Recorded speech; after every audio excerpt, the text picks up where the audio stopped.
చందమామ కథ పెద్ద దిక్కు. సింహాచలం ఒక చిన్న గ్రామంలో ఉంటూ పట్నంలోని గురవయ్య కిరాణా దుకాణంలో పద్దులు రాసే ఉద్యోగం చేస్తుండేవాడు. అతడి జీతం నెలకు 200 రూపాయలు. చిన్నతనంలో తల్లిదండ్రులు పోగా అతన్ని పినతల్లి మీనాక్షి పెంచి పెద్ద చేసింది. ఆమెకొక కూతురు. పెళ్ళిడు రాగానే కూతురికి వివాహం చేసి అత్తారింటికి పంపి తాను మాత్రం సింహాచలం ఇంట్లోనే ఉంటున్నది. సింహాచలం ఏమాత్రం అందగాడు కాదు, పైపెచ్చు చిన్న జీతగాడు. అయినా అతడి పెళ్ళి మంచి అందచందాలు గల లావణ్యతో జరిగింది. అందుకారణం లావణ్య తల్లిదండ్రులు పేదవాళ్ళు కావటం. ఆ పెళ్ళి కాకముందు లావణ్య తన అందం చూసి మురిసిపోయి ఏ జమీందారు కొడుకో తనను పెళ్లి చేసుకుంటాడని కలలు కనేది. సింహాచలంతో పెళ్ళి ఆమెకి ఏమాత్రం ఇష్టం లేదు. సింహాచలం పిన్ని మీనాక్షి తన తల్లిదండ్రులను పెద్ద కట్నం కోరాలని, ఆ విధంగా ఈ పెళ్లి తప్పిపోవాలని ఆమె ఎందరో దేవుళ్లకు మొక్కుకున్నది. అయితే మీనాక్షి మాత్రం లావణ్య తల్లిదండ్రులతో మా నుంచి కట్న కానుకల ప్రసక్తే ఉండదు, ఈ శుభ సమయంలో దాని సంగతి మర్చిపోదాము అన్నది. ఆ మాట విని లావణ్య కుంగిపోయింది. ఆమె తల్లిదండ్రులు పొంగిపోయారు. ఈ విధంగా లావణ్యకు ఇష్టం లేని పెళ్లి జరిగిపోయిందన్నమాట.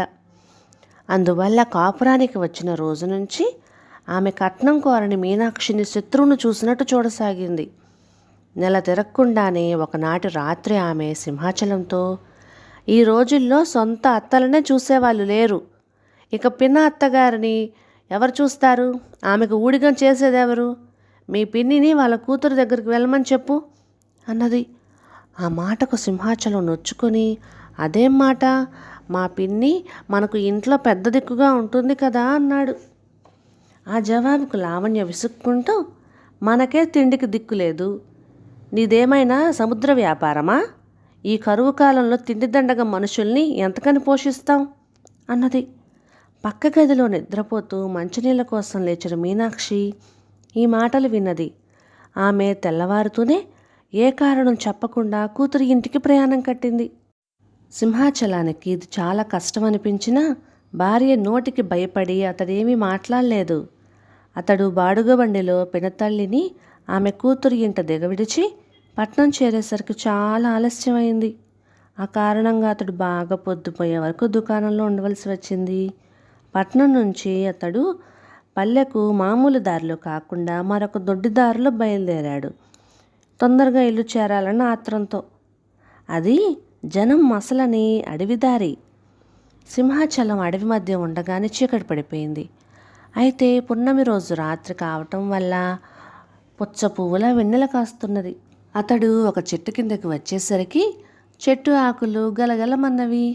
ఆ వెంటనే ఆకుల మధ్య నుంచి ఎవరో, వారెవరో రావాలి, వారికి అడిగింది ఇవ్వాలి అంటూ కర్ణ కఠోరమైన గొంతుతో ఒక పాట వినిపించింది.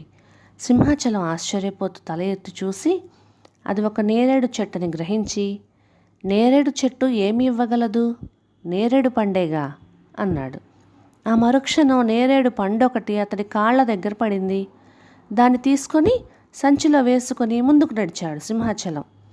కొద్ది దూరం నడవగానే మరొక చెట్టు ఆకులు గలగలమన్నవి. తరువాత ఏమివ్వను, నీకేమివ్వను అంటూ మరింత కర్ణ కఠోరమైన పాట వినిపించింది.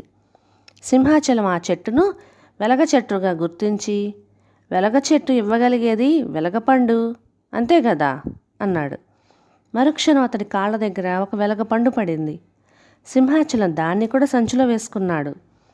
అతడు మరికొంత దూరం నడవగానే మరొక చెట్టు ఆకులు కదిలి, అందిస్తాను అందుకో, అడిగింది ఆలోచించక ఇస్తాను తీసుకో అన్న మరింత కర్ణకఠోరమైన పాట వినిపించింది.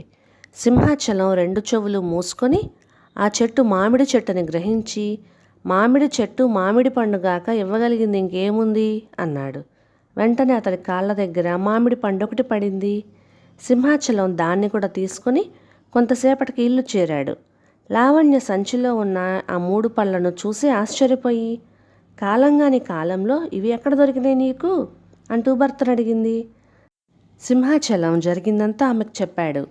లావణ్య అతడి కేసు కోపంగా చూస్తూ, ఎంత బుద్ధిమాలిన పని చేశావు, నీతో మాట్లాడింది ఆ చెట్లే అనుకున్నావా? ఆ మాట్లాడింది ఆ చెట్ల మధ్య ఉండే పరోపకారి పిశాచాలు, వనదేవతలు అయ్యుంటాయి. రేపు మళ్ళీ చీకటి పడ్డాక ఆ దారిలోనే రా. వాటిని ఏమి అడగాలో ఎలా అడగాలో తెల్లవారాక నీకు చెబుతాను అన్నది. ఆమె రాత్రంతా నిద్రమాని పిశాచాలను ఏమడగాలో బాగా ఆలోచించి తెల్లవారాక భర్తకు చెప్పింది. మరునాడు సింహాచలం చీకటి పడిన తర్వాత అడవి దారిని బయలుదేరాడు.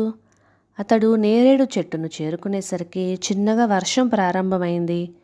నేరేడు ఆకుల గలగలలతో పాటు అతడికి కిందటి రాత్రి విన్న మాటలు కూడా స్పష్టంగా వినిపించినాయి.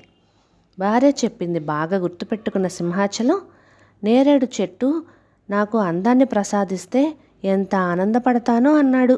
చెట్టు మీద నుంచి నీరు ధారగా అతడి మీద పడింది. మెరుపుల వెలుగులో సింహాచలం తన శరీరాన్ని చూసుకొని అది పసిమి ఛాయలో ఉండడంతో పరమానందం చెందాడు. అతడు వెలగ చెట్టును చేరే లోపల పెద్ద శబ్దంతో పిడుగుపడి నేరేడు చెట్టు భగభగమనే మంటలతో నేలకూలింది. వెలగ చెట్టును చేరిన సింహాచలం, వెలగ చెట్టు వెలలేని ఐశ్వర్యం ఇస్తే అద్భుతం కదా అన్నాడు. అతడి కాళ్ల దగ్గర ఒక ఖాళీ సంచి పడింది. సింహాచలం దాన్ని చేతిలోకి తీసుకునేంతలో సంచిలోంచి జలజలమంటూ ఆగకుండా బంగారు కాసులు పడసాగాయి. అతడు కిందపడిన కాసుల్ని వదలబుద్ధి కాక వాటిని సంచిలో వేసుకుని ఆ సంచి మోసుకుంటూ బయలుదేరాడు. అతడు మామిడి చెట్టును సమీపించగానే పిడుగుపాటుకు గురి అయ్యి వెలగ చెట్టు కూడా నేలకు ఒరిగింది. మామిడి చెట్టు నా పైన అదృష్టాన్ని ముద్రగా వేస్తే అమోఘంగా ఉండదా అన్నాడు సింహాచలం చెట్టు కొమ్మల్లోకి చూస్తూ. వెంటనే అతడి తలపైన ఏదో పడినట్టయింది. కానీ తడిమి చూసుకుంటే అతడి చేతికి ఏమీ తగల్లేదు. సింహాచలం అక్కడి నుంచి కొంచెం ముందుకు కదలగానే మామిడి చెట్టు కూడా పిడుగు దెబ్బకు గురి అయింది. ఆ తర్వాత ఇంటిదారి పట్టిన సింహాచలానికి పెనుగాలి వల్ల బంగారంతో బరువుగా ఉన్న సంచి వల్ల నడవటం కష్టసాధ్యం కాసాగింది. అతడు కొంచెం ఎత్తుగా ఉన్న దిబ్బను ఒకదాన్ని ఎక్కి దిగబోతూ కాలు జారి పక్కనే ఉన్న ఊబిలో పడిపోయాడు. బంగారు కాసుల సంచి ఊబి అడుక్కి మునిగిపోయింది. అతడి శరీరం క్రమంగా భుజాల వరకు ఊబిలో దిగబడిపోయింది. ఇక తనకు చావు తప్పదనుకున్నాడు సింహాచలం. కానీ అదృష్టం అతన్ని అంటిపెట్టుకునే ఉంది. హఠాత్తుగా దాపులనున్న చెట్టు కొమ్మ ఒకటి పెలపెలమంటూ విరిగి అతడికి చేరువగా ఊబిలో పడింది. అతడు దాన్ని పట్టుకొని ఊబి నుంచి బయటపడ్డాడు. సింహాచలం తూర్పు తెల్లవారుతుండగా ఇల్లు చేరి స్పృహ తప్పి పడిపోయాడు. లావణ్యకు ఆ స్థితిలో ఉన్న భర్తను చూసి దడపుట్టుకు వచ్చింది. ఏం చేయాలో చెప్పేందుకు ఇంట్లో అనుభవం గల పెద్ద దిక్కంటూ లేదు. ఏమీ పాలుపోని లావణ్య మీనాక్షికి కబురు పంపింది. మధ్యాహ్నానికల్లా పుట్టెడు దిగులుతో మీనాక్షి వచ్చింది. ఆమె సపర్యలతో సింహాచలం ఒక నెల రోజులకు మామూలు మనిషి అయ్యాడు. అతడికి అడవిలో లభించిన బంగారం, పచ్చని శరీర ఛాయ పోగా కొత్తగా శరీరం మీద అక్కడక్కడ మానిన గాయపు మచ్చలు మాత్రం మిగిలినాయి. జరిగిందేమిటో వివరంగా విన్న మీనాక్షి లావణ్యతో, నీ భర్తకు మొదటి పిశాచాన్ని అందం అడగమని చెప్పావు. అందం కన్నా ఆరోగ్యం ముఖ్యం. అది లేకపోతే రెండో పిశాచం ఇచ్చిన బంగారం వృధా.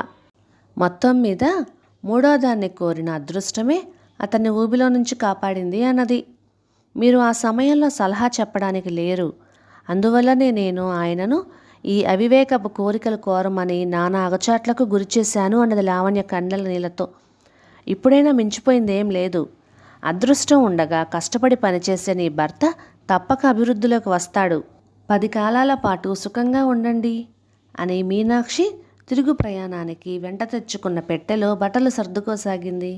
లావణ్య కళ్ళనీళ్లు తుడుచుకొని ఆమె 2 చేతులు పట్టుకొని, అత్తయ్య, నా మూర్ఖత్వాన్ని క్షమించండి. మీరు ఎక్కడికి వెళ్ళవద్దు. మీరు తప్ప మాకు పెద్ద దిక్కు లేదు అన్నది దీనంగా. లావణ్యలో వచ్చిన మార్పు మీనాక్షికే కాక సింహాచలానికి కూడా ఎంతో ఆనందం కలిగించింది. కథ సమాప్తం. ఇక ఈ కథ మీకు నచ్చినట్లయితే please like, share and subscribe to my channel. Thank you.